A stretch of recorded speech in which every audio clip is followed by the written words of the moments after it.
Sir, transformation international एक नया programme introduce करवा रहा है, एकेडमिक एक्सीलेंस। तो ये क्या प्रोग्राम है, इसकी डिटेल से प्लीज़ आप आगाह कर दें। अच्छा बेटा, आपको पता है कि ट्रांसफॉर्मेशन इंटरनेशनल के बहुत सारे शोबाजात हैं और उस शोबाजात के अंदर एक है ट्रांसफॉर्मेशन इंटीग्रेटेड लर्निंग सेंटर। हम हमेशा एक होलिस्टिक अप्रोच की बात करते हैं, तो हमारे पास इस तरह की बहुत सारी जो है वो क्यूरीज आती हैं और हमारे पास ऐसे बहुत सारे बच्चे आते हैं जिनकी जब हम असेसमेंट करते हैं या स्क्रीनिंग करते हैं या इवन हम बुनियादी मालूमात भी लेते हैं, तो वालिदैन ये कहते हैं कि जी मेरा बच्चा जो है वो स्कूल में चल नहीं पा रहा, मेरा बच्चा स्कूल के अंदर स्ट्रगल कर रहा है। यानी बच्चा सब कुछ सही है लेकिन वो चल नहीं पा रहा, वो एकेडमिक उसको एक रेजिस्टेंस आ रही है, वो अगर उसको समझाते हैं तो वो उसको नहीं समझ आ पाता, वो वक्त पे अपना होमवर्क नहीं कर पाता है, वो अपने वक्त के ऊपर असाइनमेंट नहीं कंप्लीट कर पाता है, वो बना लेता है लेकिन वो प्रेजेंट नहीं कर पाता है। तो इसका मतलब ये है कि उसको ये चैलेंजेस फेस हो रहे हैं कि वो जो बाकी क्लास है उसकी मेन स्ट्रीम के साथ वो नहीं चल पाता। अच्छा, ये बात बिल्कुल तय है कि क्लास के अंदर 30 बच्चे अगर हैं तो वो 30 अलग अलग शख्सियात रखते हैं। देखिए, सेम टीचर होता है, सेम सब्जेक्ट्स होते हैं, इसीलिए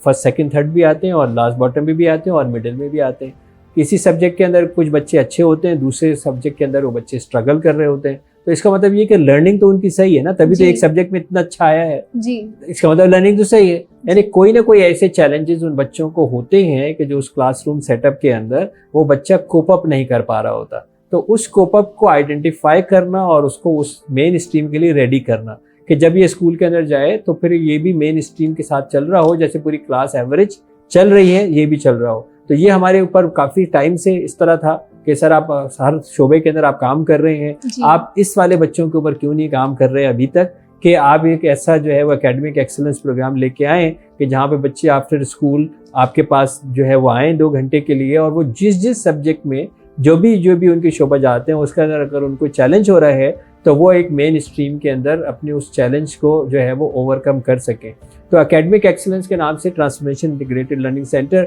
ये प्रोग्राम लेके आया है, जहाँ पे एक इंतहाई बेहतरीन माहौल के अंदर एयर कंडीशन क्लासेस में, जिसके अंदर जो असातिज़ा हैं वो ट्रेंड हैं, वो सिर्फ खाली रेगुलर टीचर्स या मास्टर्स इन एजुकेशन के लेवल के लोग नहीं हैं, उसके अंदर रेमीडियल टीचर्स हैं, उसके अंदर साइकोलॉजिस्ट है, जो आपको जो पढ़ा रहा है वो आपकी नफ्सियात को भी जानता है, वो आपकी ज़रूरियात को भी जानता है, आपके चैलेंजेस को भी जो है वो जानता है। तो अभी एक एक नॉर्मल ट्यूशन सेंटर नहीं है कि जहाँ पे आपने एक ट्यूटर रखा, उसने मैथ्स का होमवर्क करा दिया, आप एक या और कोई चीज़ करा दी। वो जिस चीज़ के अंदर बच्चा स्ट्रगल कर रहा है उसको आइडेंटिफाई करके उसकी नीड पूरी करते हुए उनको अपने उस सब्जेक्ट्स के अंदर, उस कोर्स के अंदर, उस स्कूल के प्रोग्राम्स के अंदर एक्सीलेंस के ऊपर लेके आया जाए। ये ट्रांसफॉर्मेशन इंटीग्रेटेड लर्निंग सेंटर का जो है वो प्रोग्राम है। मंडे टू सैटरडे जो है बच्चा हमारे पास जो है वो आ सकता है, जिसके अंदर जितनी उसको ज़रूरत होगी 4 to 6 का उसको हमने जो है वो टाइम रखा है, ताकि बच्चे को जो बाकी चीज़ें करनी है